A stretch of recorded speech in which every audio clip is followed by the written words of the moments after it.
It's time for Gardening Inside Out, a live show offering you plant advice for any space in your life. Introducing your perennial hosts, David Bates and Josh Carey. Hey, and welcome in, everybody. It's Saturday morning. It means it's time for Gardening Inside Out, coming to you here from the Bates Nursery and Garden Center in the palatial studios of the Green Room. What a morning it's going to be. It's going to be a little warm later today, but hey, no excuses kind of day, right, Dave? Well, it's not unaccustomed for the August patterns that we tend to have, and why don't we just delve into that? Okay. And we'll discover together what is out there weather-wise, and in a little tribute on your behalf to a weather phenomenon today. Of course, is Saturday, the 16th of August. Going to be hot today, 97 degrees, 72 for the overnight low, and mostly sunny.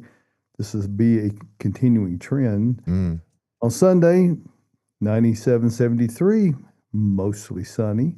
Monday, it will just be sunny. Not mostly, it'll be sunny. 98, 74. Tuesday, 99, 74, mostly sunny conditions. We do get a chance of some isolated thunderstorms, and again, that's not non-typical. We do get a little break from the temperatures, however. I guess the cloud cover will benefit us a bit.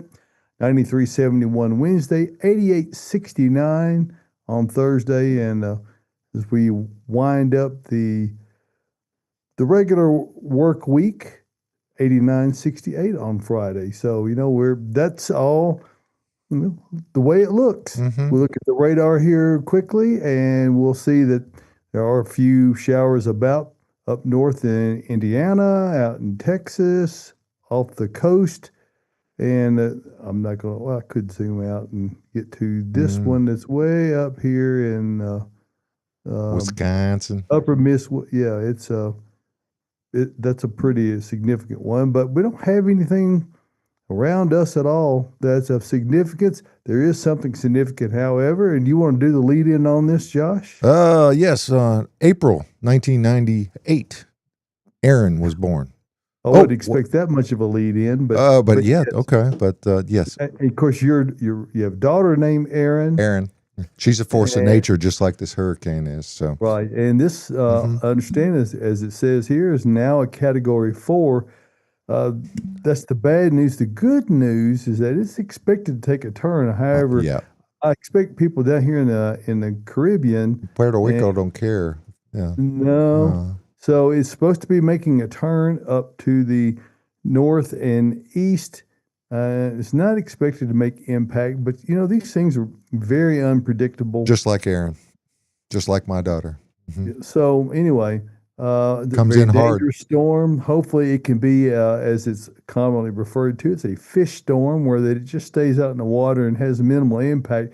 Even if it doesn't make landfall anywhere, there's going to be significant amount of tidal effects and coastal floodings and all that. So there's a high one way and a high on the other side, and then they're going to try to force it right down the alley. It looks like the way. Hopefully, and even Bermuda can miss the direct shots. Man, how would you like to be Bermuda, out there in the middle of the ocean and just minding your own business, and then all of a sudden this great big monster storm comes in there? So anyway, we've got that coming up, and of course that's just the first named storm, named hurricane of this season. Let's look at the 6 to 10 day precipitation outlook. Well, how did they start with 5? If it's Aaron, wouldn't it have been an alpha or?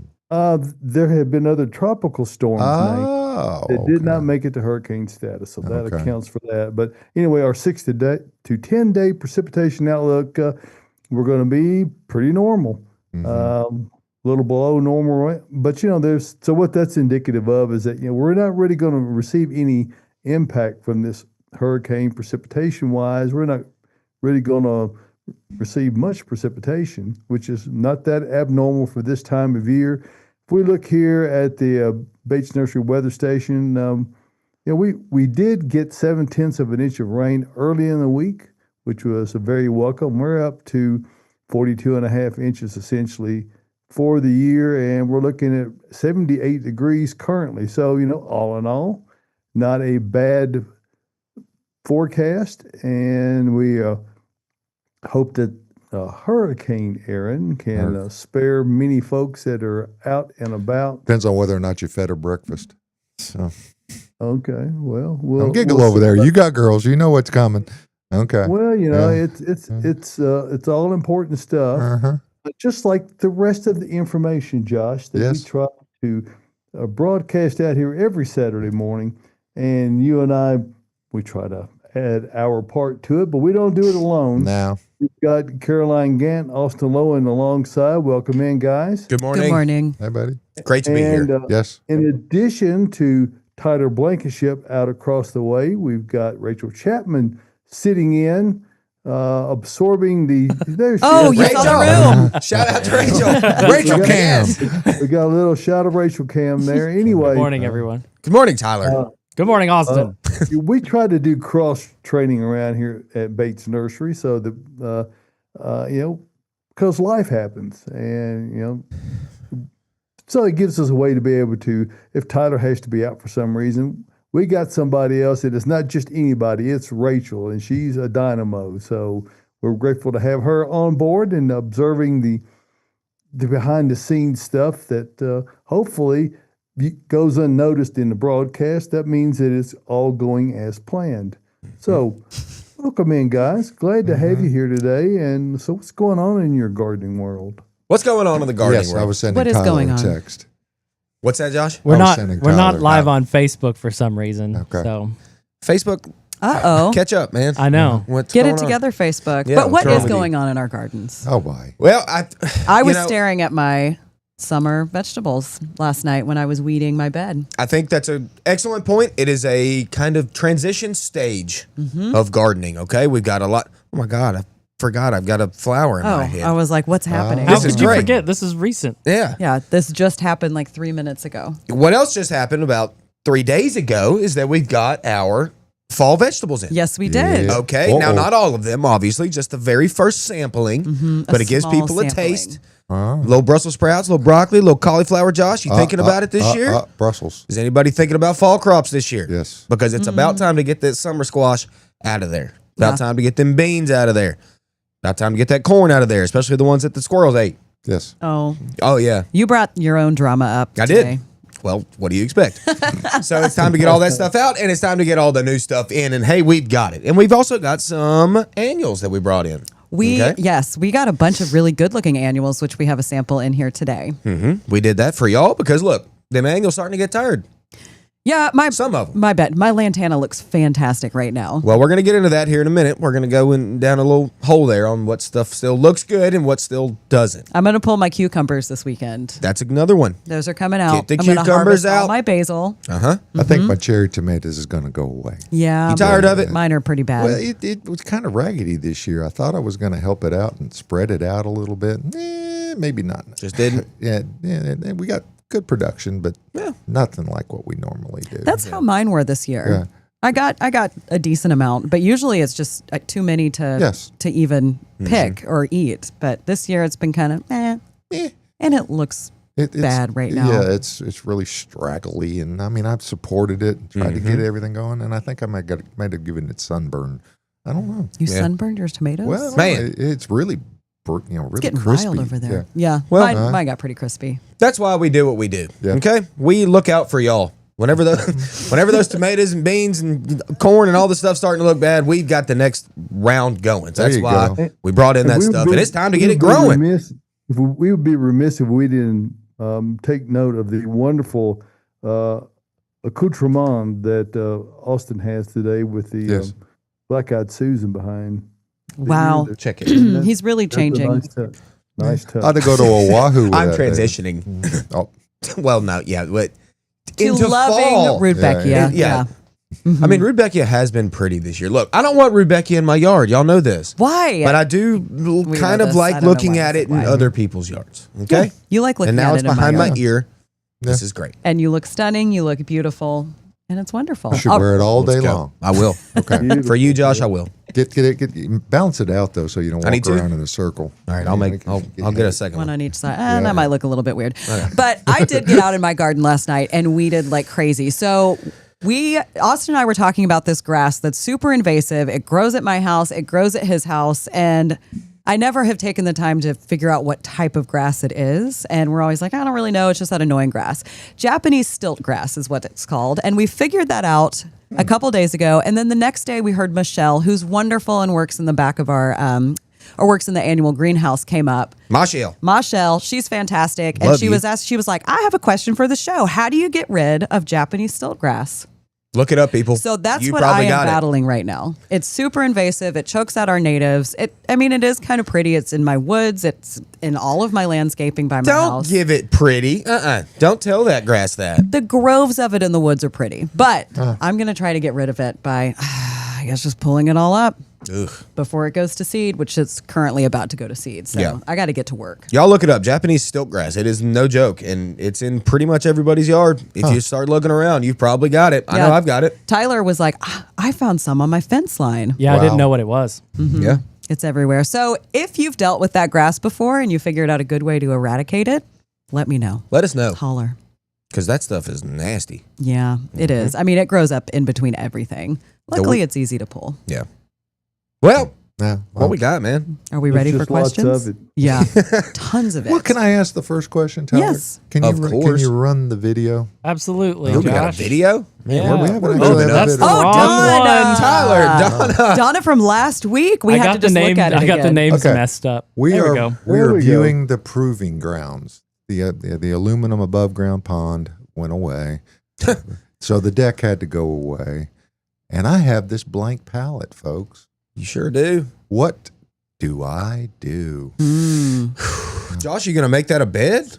Are you thinking about making that all plant material? The top, there's two, it's a terraced area. The brown area was where the deck was. And then down in the lower area is where the pool was. So I'm going to have a combination of all sorts of things, and I haven't been told directly what I can and cannot do yet, but I'm thinking of that area maybe having some grass up there with maybe some concrete, but I'm just looking for ideas, folks. What would you do, Austin? There's a number of ways we could go, I think, but I've actually done this. Yes. Yeah. I took down a huge 30-foot across above ground pool, and in the middle I put a little fire pit. And I put big giant flat rocks everywhere, and then a garden on the outside on all four sides. How are the rocks to walk on?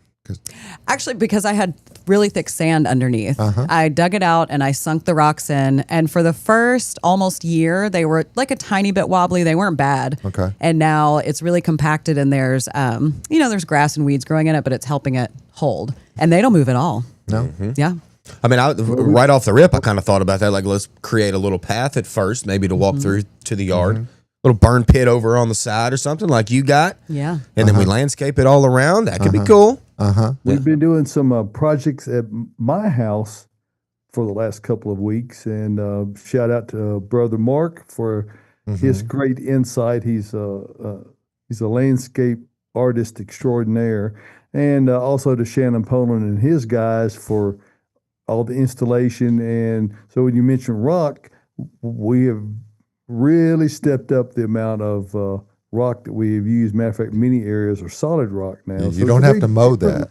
You do not have to mow it, and if it's installed correctly, there's no weeding. So really looking forward to the end result. And next Saturday, I'll bring in some photographs that kind of give you an idea of what we've done. But it's actually quite I can see some large planters project. Yeah, and you know what? I have largely stayed out of it. You're a wise man. Well, you know what? When you got Mark Bates and Renee Bates co-coordinating, I am necessary.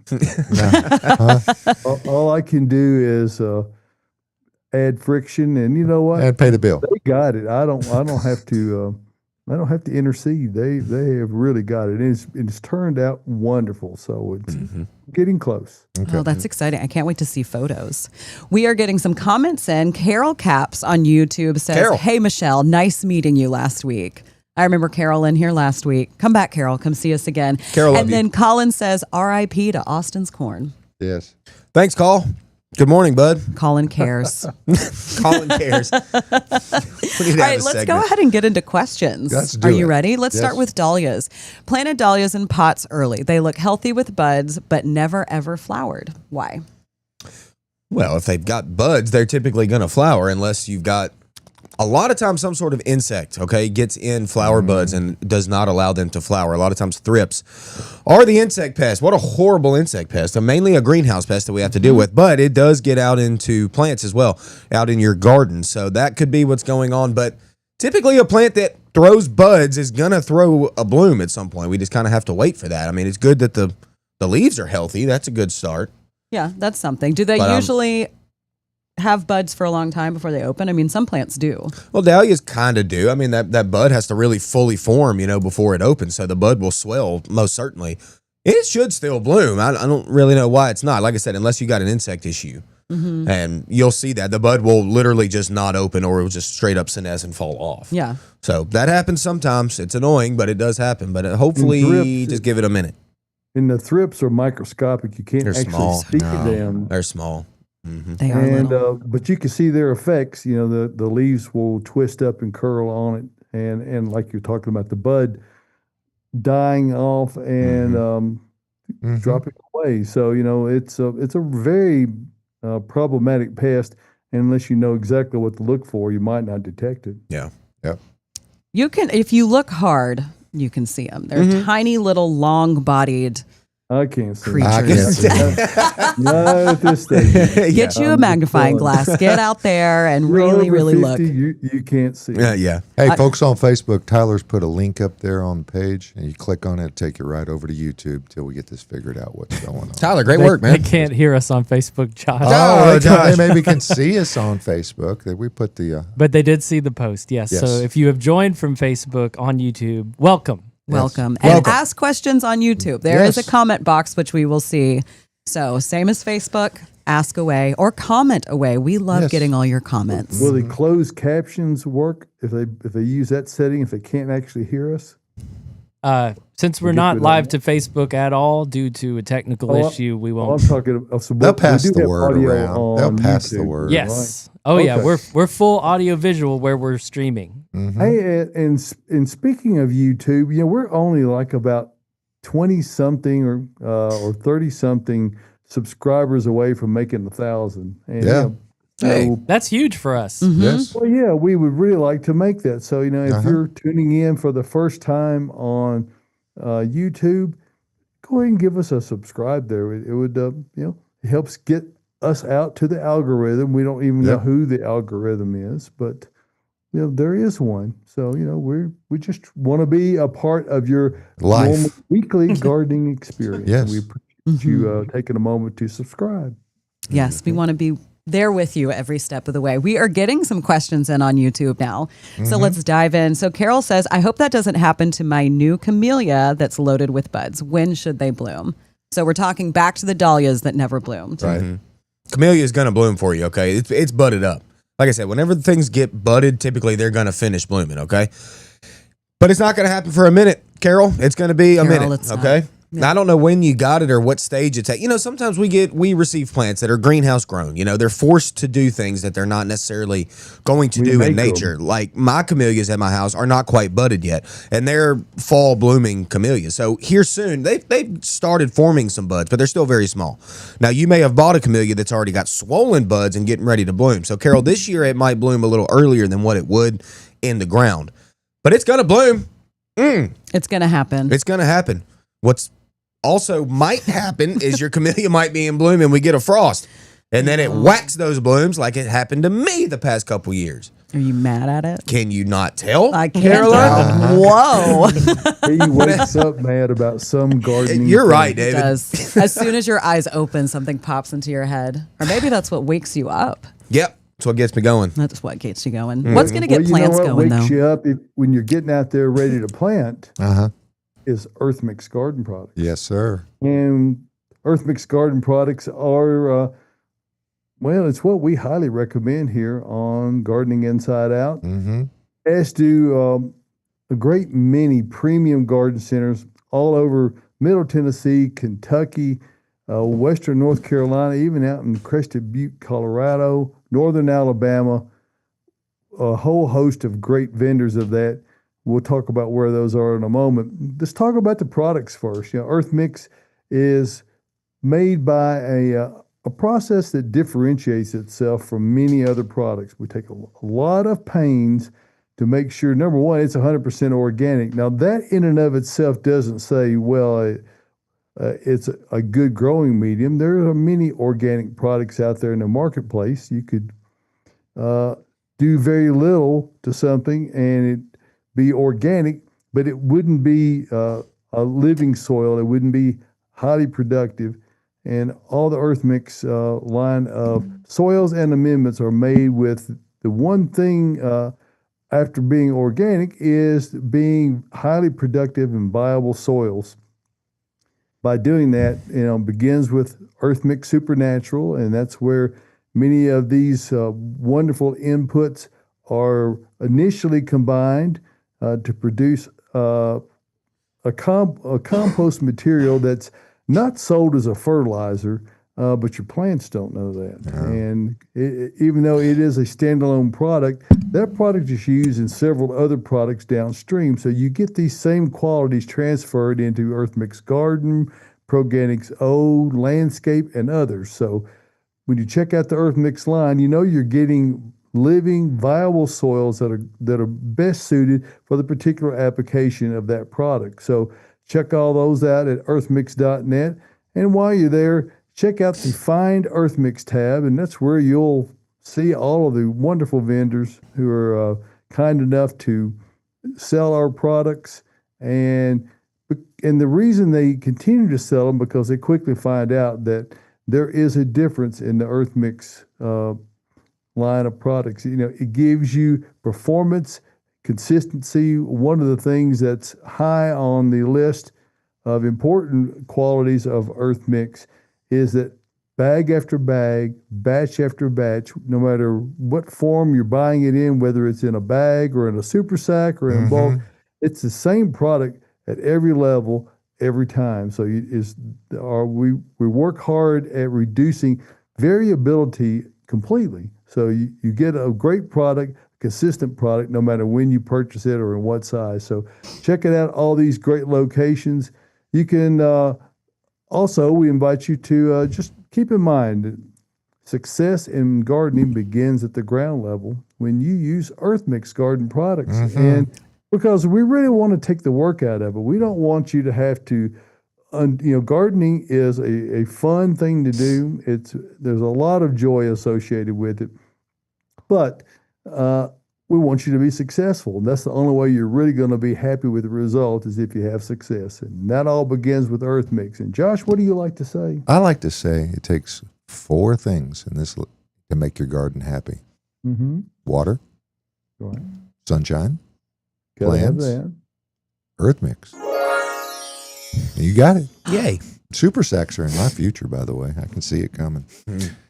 Well, My project. You got to get it set off where you want to use it because everyone thinks, well, I'll be able to empty about half of that out and I can move it around. Still weighs 1,000 pounds, even if it's.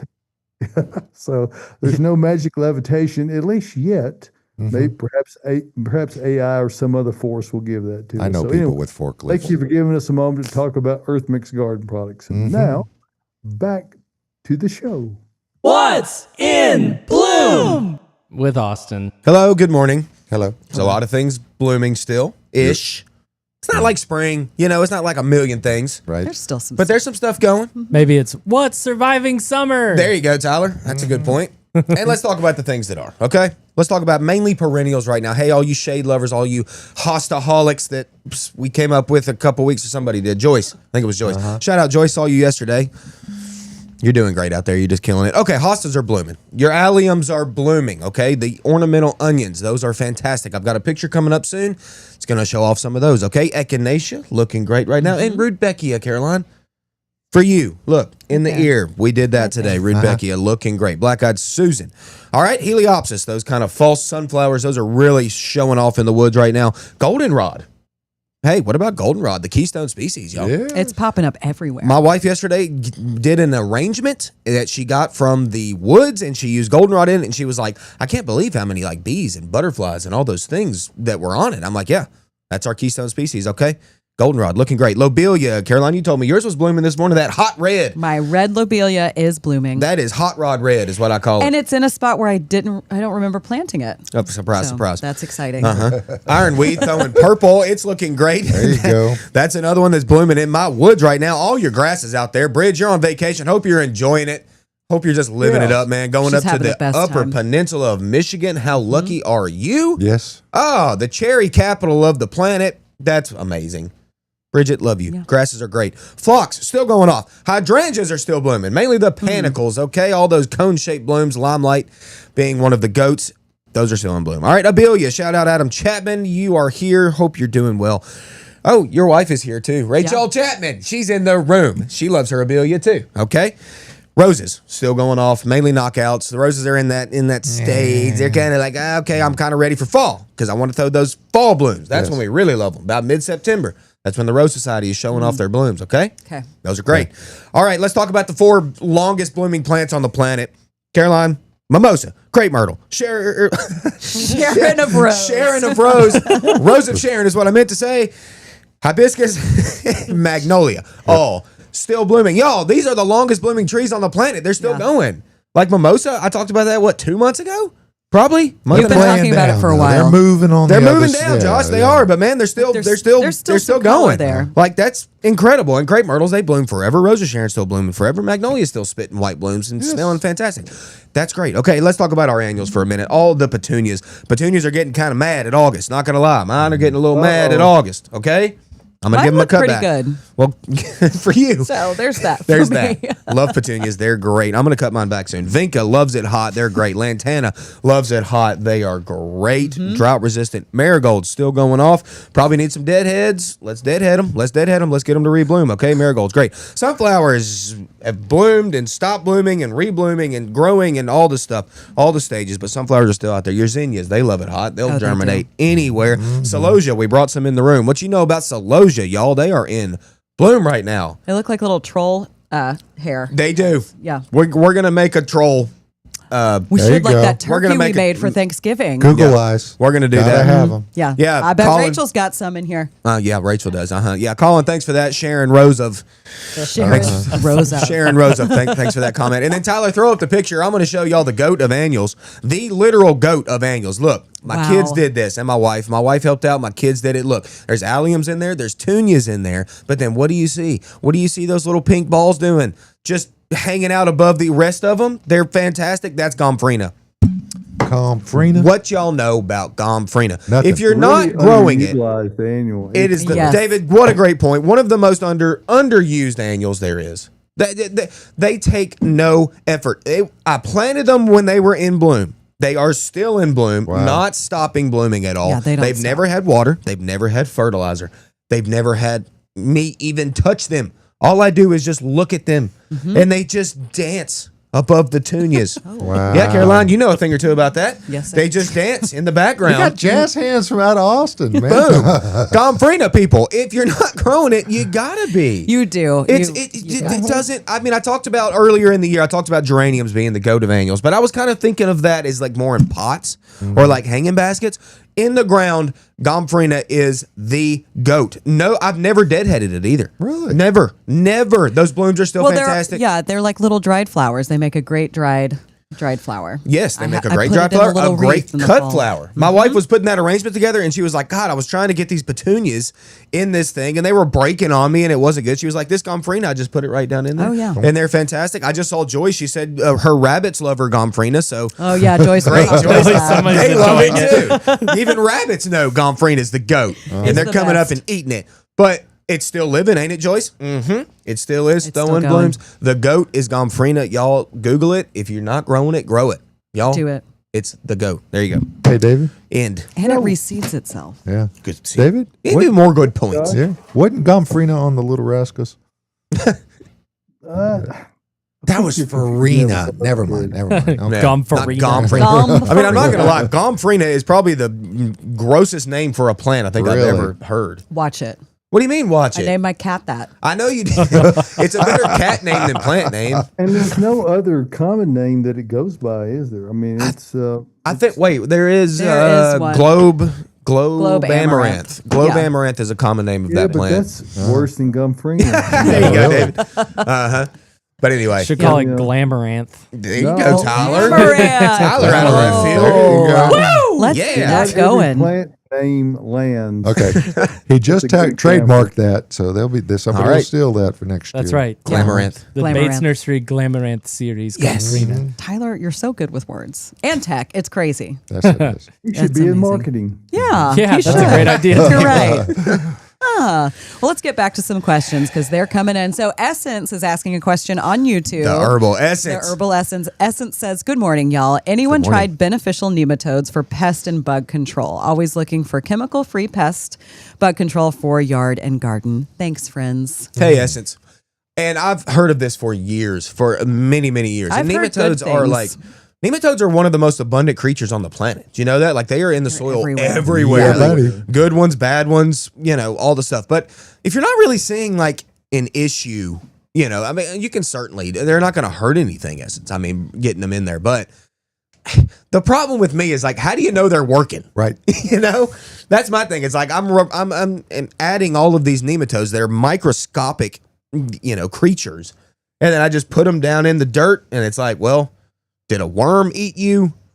Are you still alive? What Is are a you bird doing? pecking at it? I mean, I don't know if they're actually doing anything. So like, I don't know. I'm on the Are you fence skeptical about it? with it. I'm not Kinda like skeptical. I think they're milky working. spore.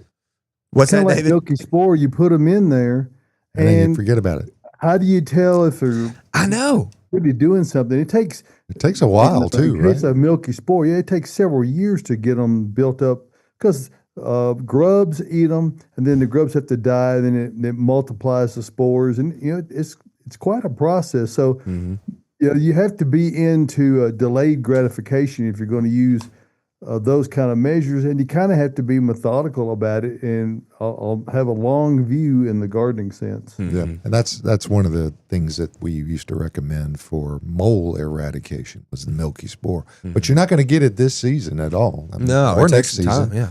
So see what goes on. Yeah, to think but I of will it. say the use of beneficial insects is great if you can Yes. do it. I mean, Caroline, I know you get a lot of times you'll get houseplants that come from say wherever they're coming from, and they'll come in with beneficial Yeah, they've got mites. the little packets. They got the packet that's Yeah. got beneficial mites in it, which is very helpful with helping out with insect problems. Yeah, I'm a Lady fan of that. beetles. Yeah. Yep. We release those from time to time. You've released thousands of those. Oh my gosh, it's so fun. Thousands. Go everywhere. Where you get them? Beetles or us? Or, Yep. Okay. That's the Beetles are name. us, yeah. Beetles Exactly. are us. Beetles are us. Okay. But they're great. Look Hey, at Debbie. Cool. Look at Debbie.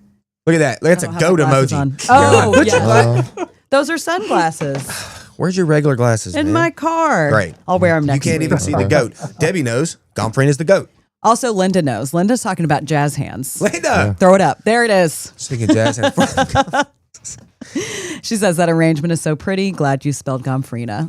Yeah, and Thank yes. you. Austin has jazz hands quite regularly when Boom. he's talking. Well, when I'm talking you about also Gomphrena- earlier were doing this like you were a DJ, so Yeah. that was new to me. I You never think. know. You never what know these what's hands gonna are going to happen. do. That's true. So many things. So, and Colin is saying, back Call. on to our EarthMix spot, I feel like there should be an EarthMix commercial with a video of the process. Just some B-roll and Austin rolling in the processed landscape. We could make that happen. Definitely. You volunteered me to roll in landscape. Dreams you know what? do I'll come do it. true. You've done it in pine finds. See? You've done it in garden. So Colin? why not landscape? You know what? I'm going to take it one. I'm going to front flip it. Oh. I'm going to front flip in it. Uh-oh. There you go, Colin. Get ready for that video. We might not have Austin on the show. Yeah, No, we I need can we need still to call front HR flip. on this. He vaulted Don't into call a HR. pile. Paula's Okay. on vacation. Don't call her. We'll do it while Paula's still out. Okay. Paula, love you. Hope you're doing great. Enjoy that vacay. Yes. And hopefully yes, Colin's Colin, having a good we're going to make that happen. Tyler, we'll make it happen today, okay? You know it. You sound reluctant. All right. Tyler can make anything happen. Let's This get to is the some more movies. questions. Any idea why my blackberries tasted terrible this year? You didn't wait long enough. Maybe. Could yeah, be. that could be. If Gotta you let eat 'em one go that's dull. not ripe. Not picking it peak ripeness. That could be. Almost squishy. Squishy when you're pulling them along. Yeah, you want them kind of, And where they almost get fall the off. Yeah, get it all over your fingers. Oh man. Honestly, though, they're not gonna last that long. Nope. Because the birds will get to them by then. So you'll need to take these little like bags, these little muslin bags. Boom, put them on the ends of the canes because you're gonna want to protect that fruit. Tyler wants to protect his fruit at all costs. Yeah, Tyler does. You pick them and let them lay out on a tray or something for a number of extra days to allow the ripening process to complete. Now they're not as sweet. Figs are a great example of that when you pick them. But if you don't pick them a little early, the squirrels and the birds and chipmunks, everybody else gets them. All the things. They Stupid do. yard bunnies. So they're wonderful. Let's also Yard not forget bunnies. we had a lot of water too, and that can make the berries watery and dilute the flavor. So there's another trick. See, Tyler. Look at him go. Tyler, you're the man. I He's got the berry figs man. this week. I'm a berry I man. I was got about to Yes, say, I got I that saw the photo. picture. Josh got figs, the fruit of the gods. Yes. I don't have any ripe ones just yet. Mine are usually pretty far behind. But one bush, one Chicago Hardy, starting to throw them out. How many did you get?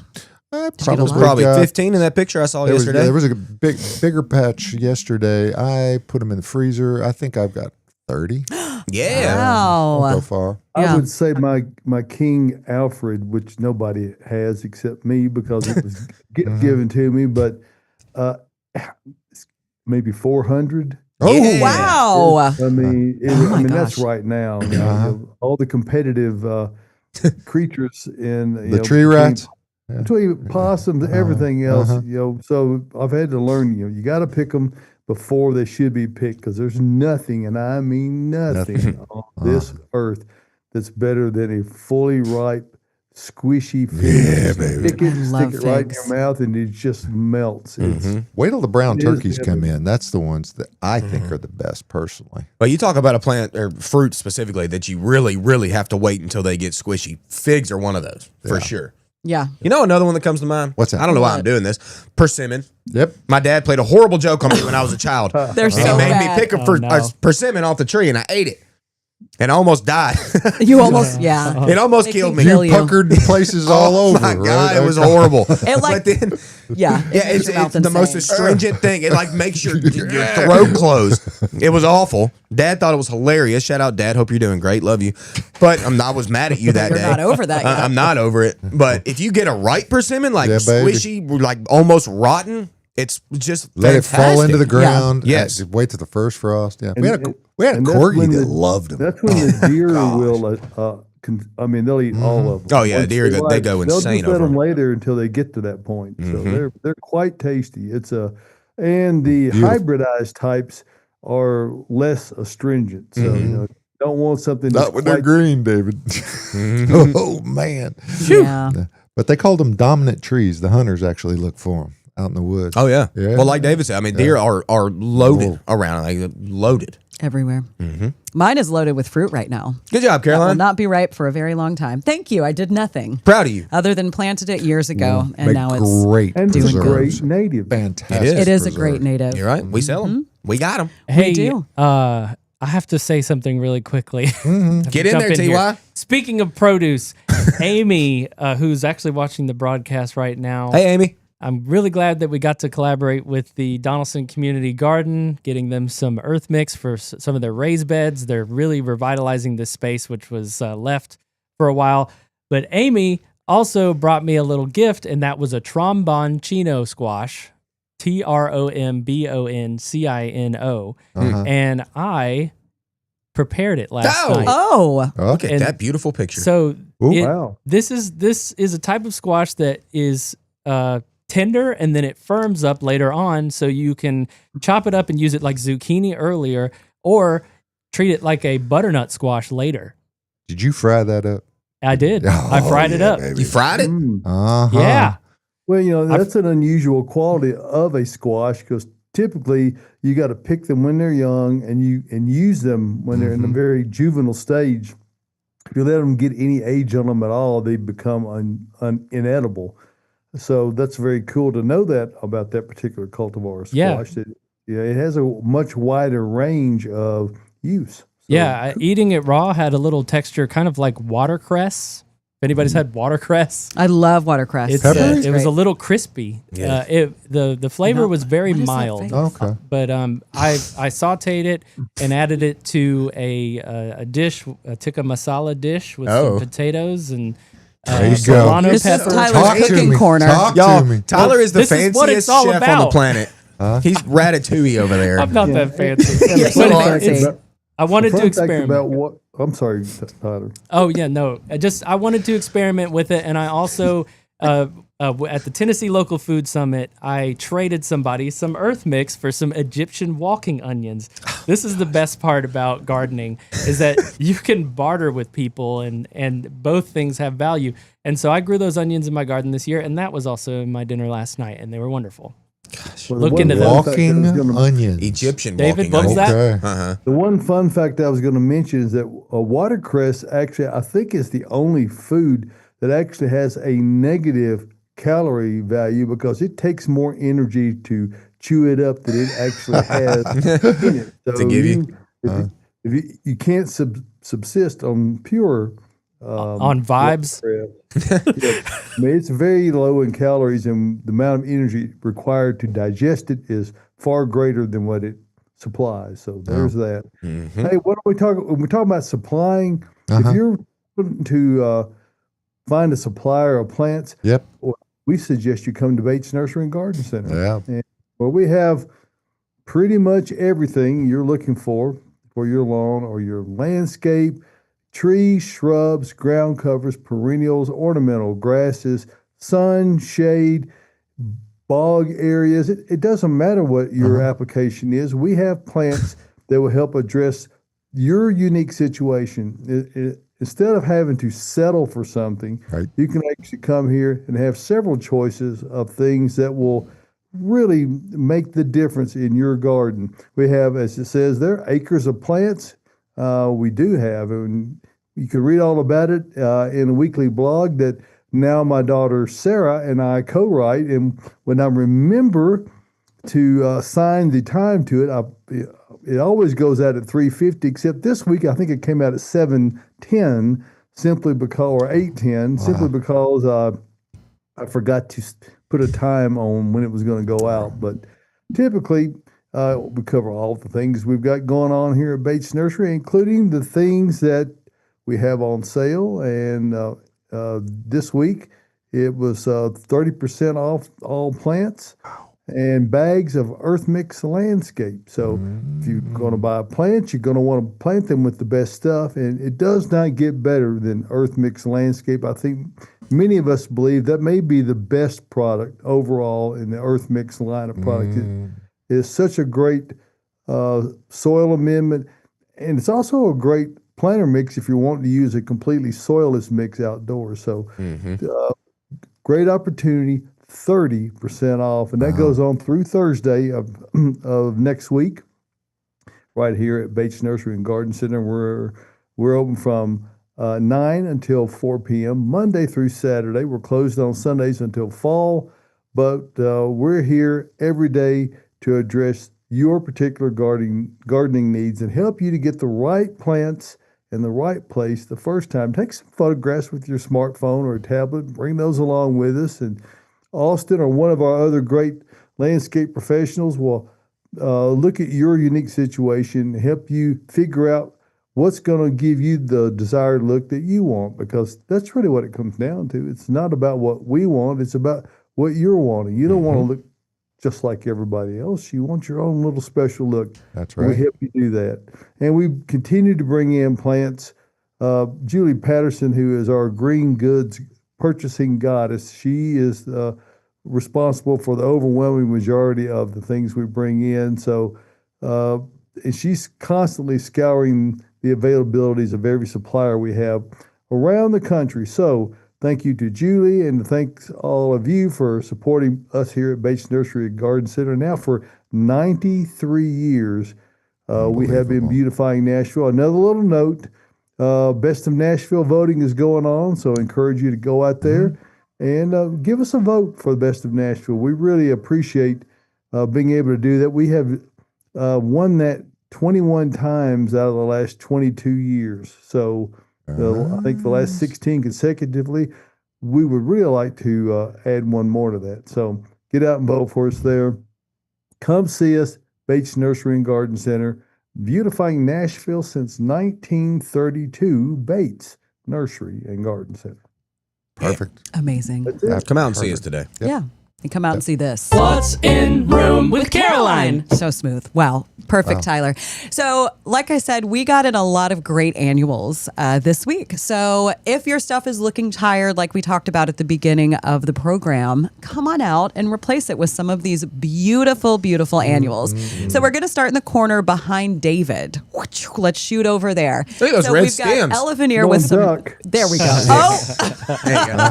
well, we can see the top glossy leaves. So, that's going to be Redemption. Elephant ear. It's red. sick. That Redemption. is redemption Cold, song. man. I need all the redemption I can get. That's your deal. So the stems on this one are red. You can't really see it, but I mean, when I walked into the back greenhouse, I was like, this absolutely needs to come with us. And then we've got a crimson mandevilla that came to us from Monrovia. This is gorgeous. I mean, if you need something for a party just to drop in a pot and really catch the eye of the people coming to visit you, this is a great option. And then we got a whole truckload of plants yesterday that we all got to unload, and it was the truck that never ended. Remember that? I do. Everybody was like, how are there more plants on this truck? But we've got barbecue rosemary under the TV, and it's actually blooming right now. Josh, look at those blooms, those little purple blooms. I know. So cute. Hey, what's the tell them the fun fact about that old barbecue though? What you can do with it? You remember? No, I don't remember. Remember the stems are really, really sturdy, and you can pluck the leaves off and use it them as a skewer. Yeah. It really does. Why that's a skewer, Tyler? I mean, look at this. Wonderful. Tyler needs to do this. Tyler said, oh. Yeah, Tyler's into that. Yeah, you can Made to go with chicken. chunks and Oh, yeah. can you imagine $12.99. skewering a rosemary stick into chicken and grilling it? Tyler, go get your Would grill it after. go into Yes, a I can chicken? That's imagine. It happens at Tyler, home. go home after the broadcast. Get your grill. Get your and grill. Let's try it. We'll live stream the whole thing. Yep. But gonna let's do keep that. going. Soak those sticks before you put it on the barbecue, folks. Yeah, or Yes. you're gonna have a smoke show. It's still good if you do it that way. I like the way you sang that, Tyler. And then we've got Royal Hawaiian elephant ear behind myself. Whoa, That is weird, man. That That's is sick purple in looking, it, too. pinkish. We have gotten some really healthy, gorgeous, very unusual looking elephant ear in this year from Monrovia. And these are They're doing annuals? something. Well, Wow. You can put them in a pot. You can bring them in as a house plant, or you can lift them at the end of the season and then keep them in like a dry bag in a dark, dark closet, and they will keep going next year if you plant them again, if you remember them. Let's go ahead and move down in front. We've got more elephant ear. So if you were wondering what those were, that's going to be Royal Hawaiian Waikiki elephant ear. Wow. just in the margins. And then to the above islands. that, Austin's favorite. Rudbeckia. Oh. What is it? Rudbeckia. That's right. This is going to be gold. Look at these. So cute. That's some fat petals. So on there. little, so compact. Very wide. Next to that, we've got Dianthus Pink Magician. What? Yeah. There it is. Hey. There's really, like, you walk back into our annual greenhouse and there's so much color back there right now. That color is back. And then we've already talked about it, Celosia. So we've got little troll hairs coming up. Oh, where is it, Tyler? There it is. We've got orange right here and then red in the center. And that red is going to be in front of our Pawnee Spirit Rudbeckia, our feature plant today. Look at her spin. Look at her dance. Outstanding. Wow. Those blooms are huge. And actually, let's zoom in on Austin's face because this is the bloom he has behind us. don't here. zoom in too close on my face. Put him Tyler, in the come on. circle. Put him in the circle. Put him in with the circle, yeah. Tyler. How do I? Look towards Tyler a little bit. You look the There. other way. There you it go. is. I'm putting him in Stunning. columns. Oh, Yeah. Move your head that. Oh, What? Tyler, Yeah, you went I away know. too Yes, soon. I know, it's I know. beautiful. It is beautiful. He's very beautiful. But that's what we have in room today. And that's a little bit of what we Wow. have in our annual greenhouse currently. You Great were work, looking Caroline. at me like, I want to you, slap you. Caroline. You're No, so I don't. welcome. I don't. You know who wanted to slap us yesterday for taking all of her annuals? Janet. Shout out to Janet. Hey, Janet She in was the like, greenhouse. seriously, you're taking all of our annuals. And we said, listen, Janet, they're going to sell really fast tomorrow. That's right. Y'all come out and buy UT these from fans Janet. need to get these orange ones. Oh They're yeah, throw some gorgeous. white with it. It's almost time for that. I Josh. love them. I had some reseed and popped up just Wow. randomly in some flower pots that I didn't have anything in. And now they're blooming. Oh, you talk about an annual that consistently reseeds. Yeah, I mean, but a lot it of comes annuals up do. late though. I always think like, I guess nothing germinated, and then all of a sudden I have all these pop up. But Oh, you're so right. I had planted something on top of them. Yeah, well, that happens a lot. You happens. do. Yeah. You're totally right. You got to wait. And then if you do wait and the spot stays open enough, all of a sudden you see like 100 little seedlings popping up and you're like, oh my God, that's all celosia. Like all in the same spot area, This spot I area. love that spot area right there. That spot area. While you play your DJ table, look at you go. Stop it. While I have the mic, I do want to give a shout out to Sandy who came in here. She brought some succulents for me to revive. Wow. Sandy. It was one of hers, and then I believe a coworker of hers had little matching plants that they got. So Sandy, keep us updated on that. And it was so good to see you. It had been a long time since we had seen you here. Yep.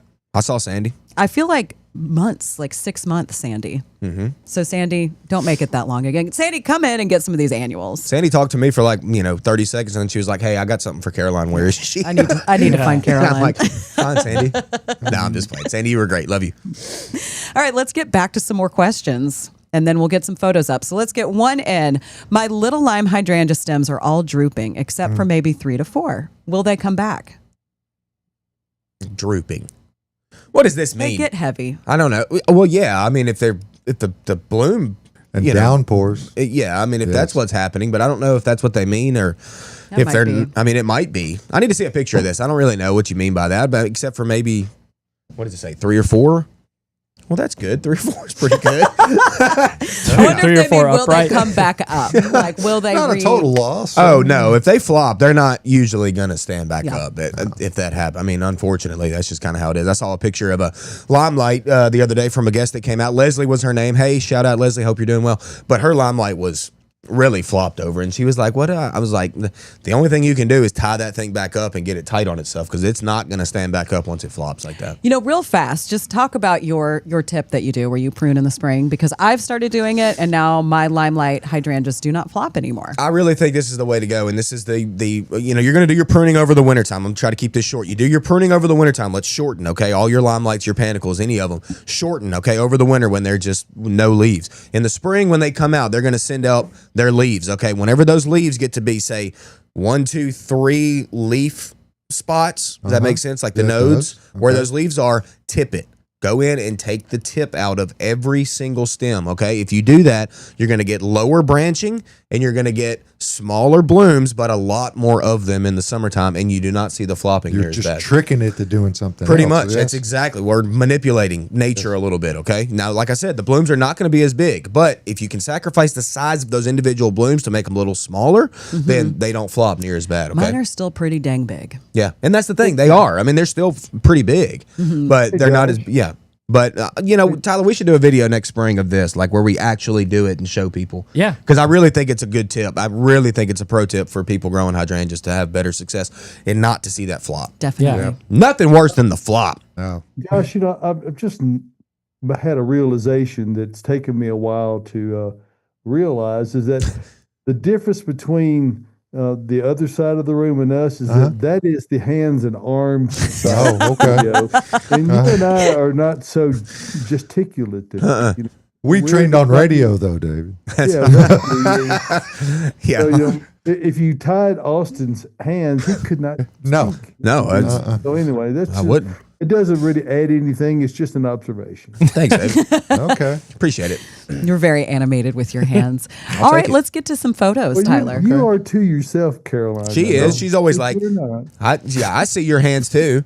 Don't act like you're not I do doing have it. a lot of hands. You're right, but we have a lot of photos. Let's get photos up, Tyler. Come on, Tyler. Okay, which one? What are Throw we it doing? up. Let's I start don't with know what it Joyce. does. What's it matter? Joyce? Joyce. Okay, Joyce, let's go. Joyce says, "Oh, this is the. Did you get the other email from Joyce? Oh, no. Which one did I miss? Joyce sent some no. plant photos this morning." Okay. Joyce also talked to us about this, though, her crow and owl scenario. Yes, she didn't know that she had some crows that were kind of stalking and harassing this little owl. Look, All man, right, that's Renee nature out there. recently did a painting of a bird that was harassing an owl. So it's a common phenomenon, but the owls are Predators. seemingly oblivious to it. They just kind of go, whatever. Yeah, it's okay. Don't make me mad. Yeah. Do not make me go here. Owls will get you. Yep. They will get you. Well, let's move to Linda. Linda. Passion flower. Okay. Linda says, good morning. I have a question about how to support my 4 passion flower vines.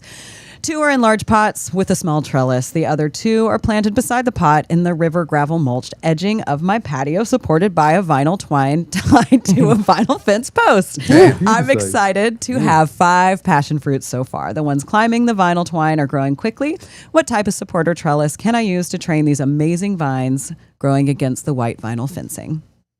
I'm using hardware cloth. Green hardware cloth. They'll attach to almost anything. Anything. Yeah. You could use anything at all. Those tendrils are attached, so it doesn't really matter. No. They'll take over the fence if you're not careful. Yeah, they'll keep going. We have, and I keep wanting to do a little video on it. We have a little volunteer. I say little, a huge volunteer. It's a massive volunteer, Caroline. Growing out of the wall of our shade perennial greenhouse into the parking lot. And it's on the ground and it's bushy and beautiful. And if you lift it up, it is covered in fruit. Covered. Yeah. Are they ready to harvest? Came out, I want one. Yeah. Okay. I'll show you where it that is. came out last year and it had a few fruit on it. And to watch it this year and how it has exploded, I mean, it's one of those curiosities. It's the only growing thing in the parking lot. So It's literally in a parking lot, people.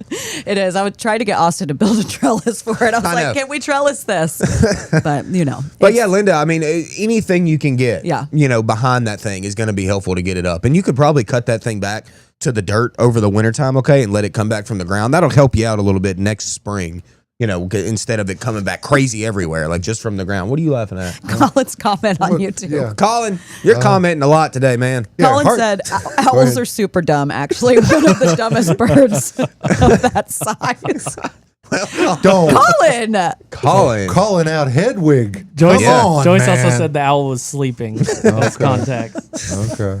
Y'all are hilarious. Oh, that made me laugh. Let's get Colin's photo up. I've got Okay. Joyce's other photos. Let's go back to Okay. this. Joyce. So Joyce says, no AI or Photoshop in my garden. These are 2 Tokyo Tower fringe trees that were the same exact size when I planted them 3 years ago. I'll do some pruning to correct the size after the leaves fall. The 3 ladies' mantles were all the same size too. Go figure. P.S. Tyler, I know how much you like getting pictures right before the show. I totally missed that, Joyce. Oh, that's hilarious. But Joyce, look at it. I mean, look at nature. Look at gardening. Look at what we have to deal with. 2 picture-perfect plants on the right. 1 not so much. And then you've got, on the left, 2 plants that were planted at the exact same time and totally different. I mean, double the size, honestly, of the other one. Isn't that funny? I mean, every hole's different, y'all. Yeah. Every spot is different. But it's nature. It's great. It's part of it. It's what we do. What? That's right. Yes. That is what we do.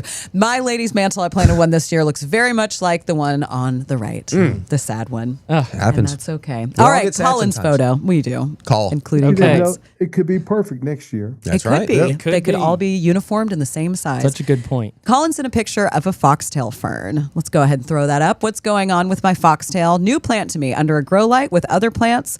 Croton, Caroline's favorite. It's not. Cacti, fiddle leaf fig, Austin's fave. It is. I don't know. I don't think I overwater, but sometimes when I finger test, it just never seems to fully dry. Do I need a different medium with better drainage? Is it in some sort of dirt it came in? Maybe I'm overwatering, but it's like once every 2 weeks at this point. Okay. Once every 2 weeks seems like you're probably not watering it enough. It looks very dry in the center, but you might want to check to make sure that pot has There's really good drainage. drainage. Yeah. Yeah. But Because honestly, it will, huh? Yeah, I mean, it's not that bad, really. It's not, but I mean, that's not very pretty. All like that inside. I noticed that yesterday myself. I had a couple of containers, and one drains much better than the other one. Side by side, same exact pot, and one just seems to wick water out faster. Yeah. So I find sometimes too with my houseplants, the soil will compact right at the drain hole and then water will not be escaping. So Colin, that could be what's happened. And it does look the same whether it's overwatered or underwatered. And you said that when you touch the soil, it feels wet. So I would say it's sitting a little too wet. Maybe let's pull that plant up, check it out, repot it, and then give it a good haircut. You could cut that all the way back. Yep. If you don't like that brown in the center, and then it will reflush. Yeah, I mean, once you get that thing going, though, and you figure it out, like that's one of the easiest houseplants on the planet. I mean, seriously, it's so easy to grow. Sun, shade, doesn't matter.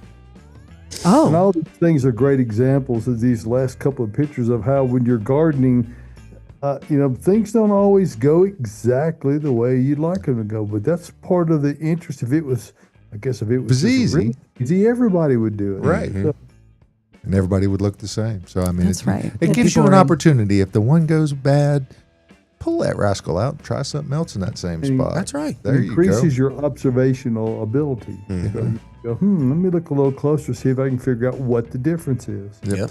Well, this hour seems to have flown by, folks. But next Saturday morning, we're going to come back and do another Gardening Inside Out. Hey, the podcast publishes on Wednesdays. Is that correct? That is correct. Okay. Go out there and subscribe to that. Hey, we apologize for Facebook users. If we see this maybe next week, we'll get it up there and see what's going on with that. But hey, next Saturday morning, come on back. We'll be here from the Green Room Studios at Bates Nursery and Garden Center. See you then.